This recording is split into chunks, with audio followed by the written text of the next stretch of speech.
Hey everybody, Race here. I want to take this run and break it apart from an analytical, kind of hindsight recap point of view for you guys today. I think it would be actually pretty interesting. A lot of the time in Twitch and YouTube, the main thing I hear are just questions about why I made decisions.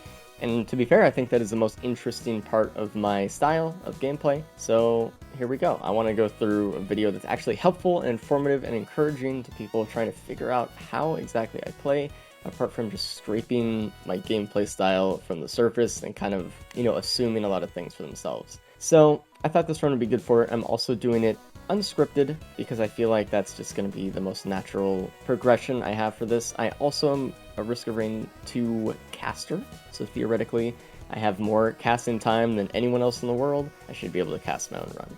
So first things first, yes, we have a recycler, so this run's going to be very decision heavy, and already we're making a lot of decisions right out the gate on this run.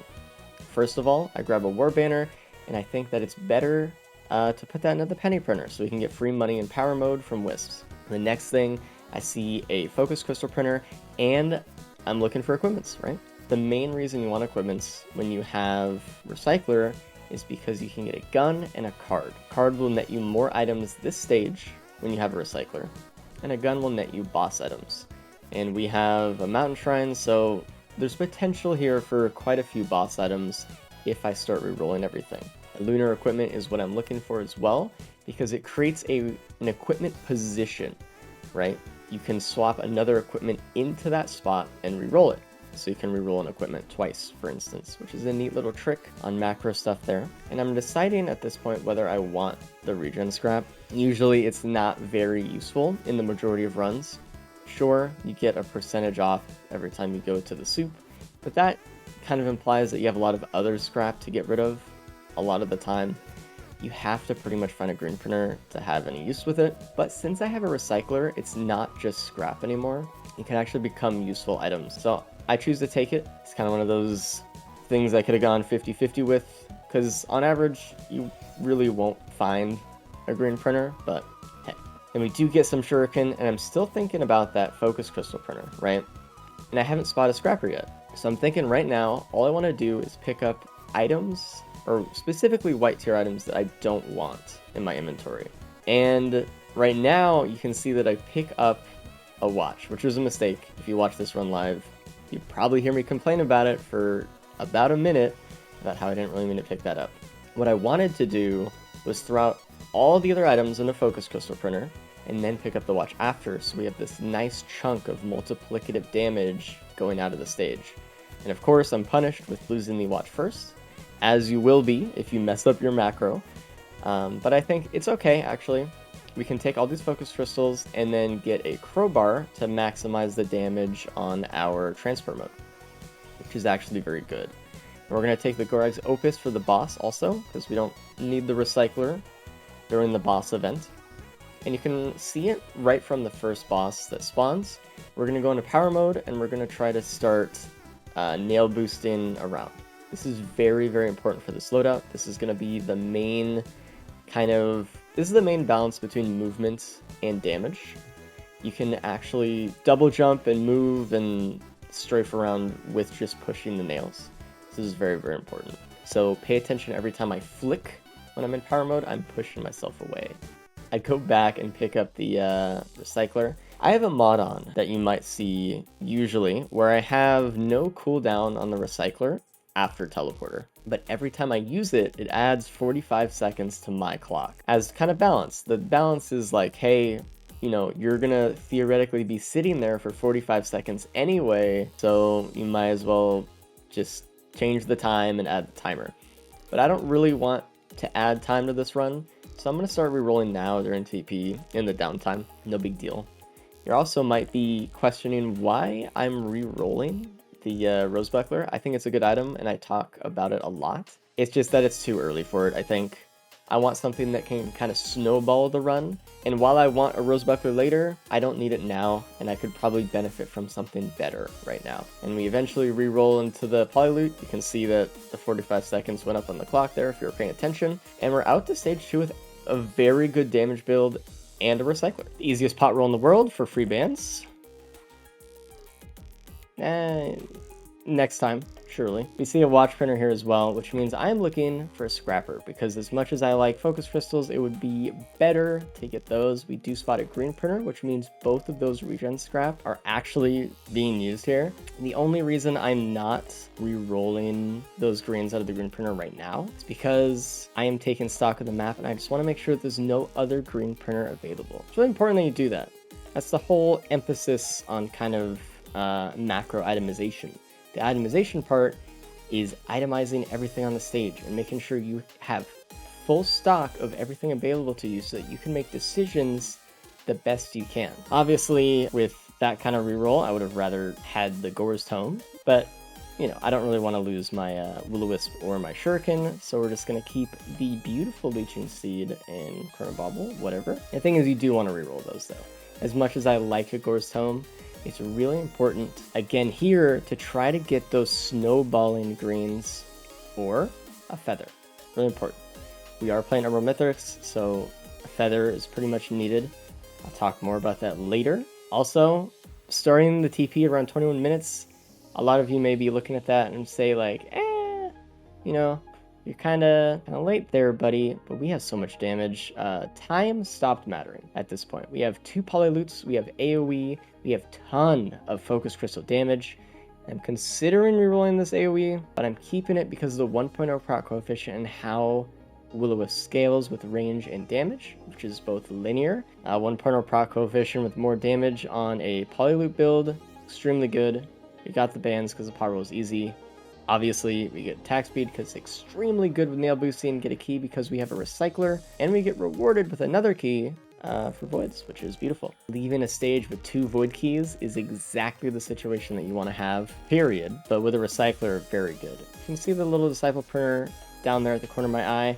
So naturally, what I'm going to do with the stage is scour it for a gun, right? I want a little disciple. I'm not going to leave this stage or start the teleporter until I make sure that there is no equipment available that I can potentially roll into a gun. We saw the key box there. I think it was Lysate, Voidband, and Needle Tick. I'm going to think about that for the rest of the stage because those are good things to think about. Grabbing an Opal. Opal is one of the best items in the game. We need damage reduction. We did see these shrines, man. They're tricky because they do take a lot of money from you, but you need to make sure that there's no equipment you could reroll on them. So you just have to play them if you're really desperate for a gun. You can already see that we have so much attack speed that we're able to use the nail boosting almost higher than a feather would get us, I think, at this point. Very, very good. And we can see we're already doing a lot of damage. We got 2 bleed the stage, extra attack speed with the 2 watches and the 2 Polylutes. I wasn't really utilizing Focus Crystal that much there because I didn't really want to get into kind of a position I didn't have to be, but damage is looking really good. And we got some crit as well, which is great for our Shurikens and Transport Mode, which proc bans, which, you know, we're starting to scale damage a lot here. Go back from the key box, and I decided I wanted to take the Needle Tick, which is really good in this build, by the way. I want to point that out. It is very good, but I want to take the Needle Tick and try to re-roll it for safer spaces. When we think about, or when I think about Umbral Mithrix, I think about 3 things.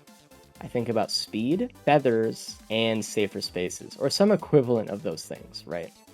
Like if you have enough movement to get across the arena, like your Huntress with a couple afterburners and you can just kind of blink across, and maybe you don't really need speed.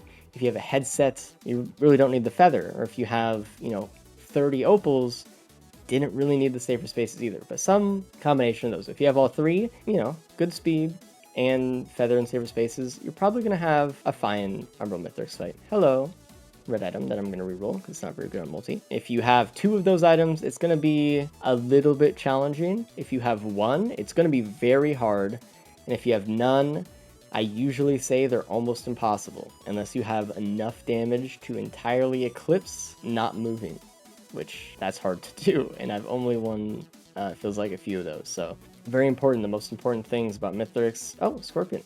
So damage is incredible right now. Keep in mind though, Scorpion does scale with proc coefficient. Proc coefficient is a huge part of this build, actually. So every Polylute proc isn't going to give a Scorpion hit for every little tick, but it's 0.2, so it will add up. And here, finally, after, you know, a couple stages with that one, we finally reroll into the green feather. Now we don't have to be as greedy with the rerolls, or green rerolls specifically, I actually want to reroll white items more than greens at this point, because we need speed so badly. So I'm leaving the war banner on the ground, for example, because we have a stage left before we get to go to the moon. And in that time, we need to kind of round out the build. Damage wise, we're doing really good, but just a little bit of ways on what I would call comfort. I wanted to make sure that there was also no equipment on the end of the stage that I could use as a gun. Again, because this is a good boss item stage, I could have gotten a Molten Perforator or a Shatter Spleen, which would have been really good with already 2 crit and Polyloot. That would have been really nice. We get Magma Worms. The damage is beautiful. So I'm already kind of mentally looking at the damage portion of the build is done, but you know, we'll get there. As of right now, in this point of the build, this is usually in stage 4 this happens. I have this little checklist. I'm thinking, these are the things you need, and this is how greedy I'm going to be stage 5. We do have a recycler this stage, though. Not a recycler, a scrapper this stage. We're also going to a portal, blue portal. So I'm going to get rid of most of my build. I'm taking stock of what I can get rid of, and I'm saying, okay, we can get at least 1 red in the blue portal. I'm not going to greed it enough to just get any red and re-roll it, but if it's good enough, we'll take it. Obviously, I'm hoping for something like headset. Shattering Justice would actually be okay with the armor strip combo, but I wouldn't be really excited about it. Clover would be nice for the crit and bleed, stuff like that. Obviously, you know, the good ones. And here we finally get to open the Void Seed, which took long enough. Never mind. I'm walking somewhere else to kill the crabs, because never take a Void Cradle without making sure the crabs are dead on the map. Also, never scrap. You know, one time I did have like one of the best runs I've ever had in my entire life. I had like 2 chirps, a Shatter Spleen on commando, I had like full crit and everything in headset, and I went to scrap on stage 4 and died to a crab in 1 shot. And so one of the best things we can ever find, it pops out the Void Cradle there. I'm gonna actually reroll the key here, because I do want Needle Tick, actually. Needle Tick is very good in this build, but I wanted the Saver Spaces more, but I wanted the option of both appearing. We got the Needle Tick, which is fine, because proc coefficient stuff. So Multi's nails have a 0.6 proc coefficient. If you know what that means, that just means that he has a modifier of 0.6 on every chance roll. So if you have an ATG, which has a 10% chance, on Multi's nail, it would be a 6% chance. So Plimp is obviously amazing. It's one of the best things we can get because of that, because ATG scale off the damage of each nail and the proc coefficient, so it's just like you're not going to get that many, and also they're going to be low damage and suck. But instead of that, we have just spray of Plasma Shrimp with Polyloot. This is one of the best combos in the game, and now we have all of them proccing Scorpion, which weaken the enemy, and proccing Needle Tick. Got most of my build. See Frost Relic, go We don't want that. We're going to go into stage 5. So we're looking pretty good. I'm ready for Mithrix in terms of damage. So here we go. And again, the list of what I do every stage is A, equipments first. Look around for scrappers and anything like that.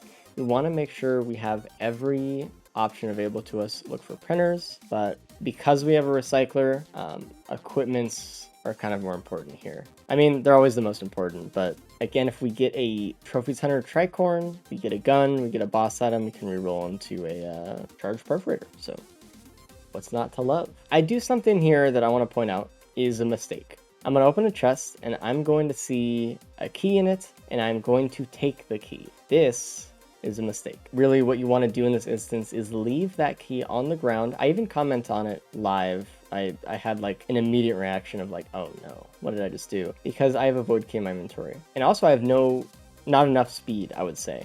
So I'm going to be looking around this map, and I'm going to be re-rolling every white item that isn't speed, basically. I'm going to try to get as much speed as I can, which means you have a pretty good chance of re-rolling into a key.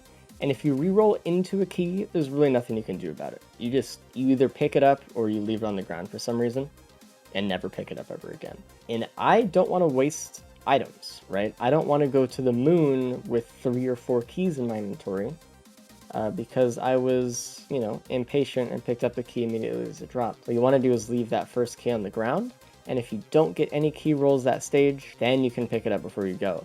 And if you did get key rolls that stage, well, then you can re-roll it. In a laser scope out of a shrine, I'm kind of unsure about that. We've already talked about how much damage I have. I'm not really interested in more at the moment. I'm kind of in a spot where I want to maybe re-roll for something that has more utility to the build, or even an item that does more damage, to be frank. Laser scope is not going to fit in super well here. It's okay. It will do more than, you know, it's not bad, especially with the new crit I just got, but I'm kind of more thinking about getting rid of it. All right, we're going to re-roll the Void Purity, which is a Void item, to get our free extra life. There's only 2 reds in the game, or Void reds in the game, so they re-roll into each other. I feel a lot more comfortable at this point. Originally, I was still worried about that safer spaces, and, you know, even at this point, I still want it, right? I would still like a safer spaces, but an extra life is pretty good too. It's like 1 or 2 good safer spaces hits with 1-shot protection included. And I'm really kicking myself at this point, I think, in the run, because I scrapped that bear stage 1, or I printed it away, which is funny. Because I was like, dude, if I die, I could get a safer spaces, but it's okay. We have an extra life, we're good. I rerolled a regen scrap because I don't want it. We already have enough green scrap as far as I know. Yeah, we have a perfect 10 with the regen scrap that we have in our inventory, so picking that up would be absolutely useless. There's no green print on the stage. Obviously, you know, didn't get what we wanted there. We rolled into more healing, which we don't need. And let's be rerolling the last little bits of things on this map. And it's now to the point where I'm thinking about what equipment do I take to Mithrix. I have a recycler in my inventory. I have a primordial cube on the ground. And I think I have a radar scanner or something. Maybe 2 radar scanners or something. I didn't want that chrono bobble because they didn't need it. I got a chrono bobble anyway. So, things to think about. But it kind of works out because guess what we got? We got Death Mark. So we're pretty close. We have chrono bobble. We have needle tick and scorpion. We technically have an ice band proc. Hold on. I think I'm rerolling laser scope. We get another life. So 2 extra lives going into Mithrix. Very nice. Usually, I don't like relying on Ice Band for Death Mark. If you didn't know this, when Mithrix dashes, he cleanses all non-damaging debuffs. So anything like slow or armor breaks, not Scorpion, will just go away. And Death Mark included. Death Mark is a non-damaging debuff, so he will just cleanse it. And he dashes a lot, especially Umbral Mithrix, especially Mithrix on E8. The only real time you can get Death Mark with a band is when you're in Pizza, or in Umbral Mithrix's case, in phase 3, when the main body doesn't really move, you can proc it on him. So I'm kind of thinking it's a little bit shaky. Phase 1, I'm not going to get any Deathmark procs, but maybe phase 2 during Pizza, if it lasts that long, I can. But we'll see. As of right now, I don't have a pillar skip, so I'm going to have to do pillars. You find our key box perfectly in the hallway. We have a plasma shrimp I don't need because I don't need extra damage. So I'm going to re-roll the key and we get saver spaces. So that was my last gamble on that one. We rolled 3 white void items over the course of the run. And honestly, I would do that same thing again. I think I played those rolls to the best of my ability on that one. And we still have more things to check out at Soup. At this point, you know, just take the recycler to the moon if you don't have any valuable equipment and you have a lot of scrap and things to reroll like the key box. It can actually make a huge difference. There is a rejuvenation rack and a bottle of chaos. Obviously, I don't really want any of them, so it's reroll time. So we're actually getting a lot of, makeup vultures. We got value, surely, out of the recycler, right? Right. Yeah, we got another scorpion. So that's just gonna proc the armor strip faster. We can see how fast that is. Damage is good. I'm going to roll all 3 white items here. The clock on the top right went up by 45 seconds every reroll. And now we're attempting the multi-host skip now that we have the safer spaces. This one's a little bit weird, a little bit funky, but once you know it, it's not bad. And once you do it, jump once, you can actually use the nail boosting to get up all the way up. Except right now, because Umbral Mithrix, the ramps in the arena are taken out of the arena and put on the outside. So I get the fun experience of bonking my head and failing the recovery, and having to do it again. So back up. And hopefully this time I can actually maybe dodge the outer edge of the ramp there. Line yourself up. Always look at that rock in the distance. Depending on your graphics settings, you might not see it. I don't know. I'm specifically kind of leveling myself out and shooting off to the side so that I can dodge that. And we're just going to use the feather to land safely. If you don't know that skip, highly recommend it. If you have enough attack speed, you can just skip pillars as multi without doing the jump. Anyway. Alright, so pay attention to this fight that I'm going to be in power mode most of the time. Most of my mobility is coming from nail boosting. I'm spending a lot of time shooting the orbs as soon as they come up, which is very important, and boosting myself away in addition to my feather. So when Mithrix is near me, I need to be above him. When he's running at me, I need to be strafing. When the clones swipe, I need to shoot their orb. So there's a lot of things going on here, but we have so much damage, and the mobility is so good that it ends first phase pretty clean. I did get my safer spaces taken out a few times from the clones, but overall it was okay. Most important thing, we need to take out this clone because it's going to be very terrible during pizza. We got it. Stalling in the air with nail boosting. And oof, just making it through that little pocket with transport mode. That wasn't a frame perfect transport mode, but it was close. Right now what we're going to do is just try to greed the damage phase 3. Try to stay in the air around him. Nail boosting. We're actually nail boosting away from the center so that we can start to dodge around and make our way around the arena to hit the clones. Dodging pizza as normal. I count that this is the last one, so I can use my transport mode there. Do not use transport mode in the middle of pizza if you can help it. I break that rule often because it's easy to panic, but I felt pretty safe doing that on the last one. We have safer spaces up. That was a close dodge from the shockwave if you saw it, but I really needed to cross around that corner so the shockwave could get caught. What we did there is pull away from Mithrix as he landed to get him to shoot the needles. And dodging the needles is a lot easier than dodging a hammer swipe. So we had him do the needles, the animation plays out, and he does pizza right after because he has no energy left. We're going to try to nail gun ourselves into the middle of the map because we need to be close to actually deal damage here. We're stalling, nail boost jump, and I feel like we have enough damage to end the phase, which I do. So on to phase 4.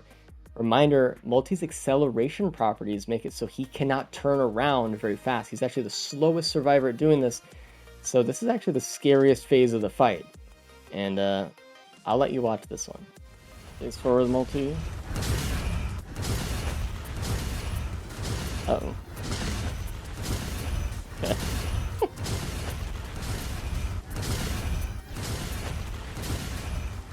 So close.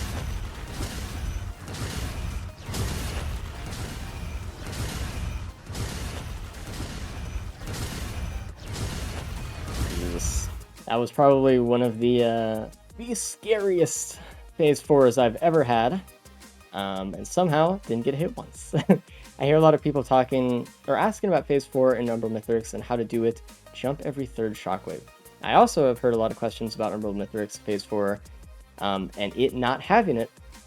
The newest update of Umbral Mithrix has taken away phase 4 and had some changes. I have down patched to version 2.2.1 if you want the version that I play on.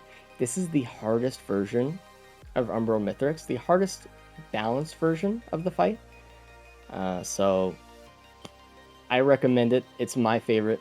But anyway, thanks for enjoying the video or for lasting this long, and let me know what you thought of me talking over the video as opposed to me talking to other people during the video live. See you next time. Bye-bye.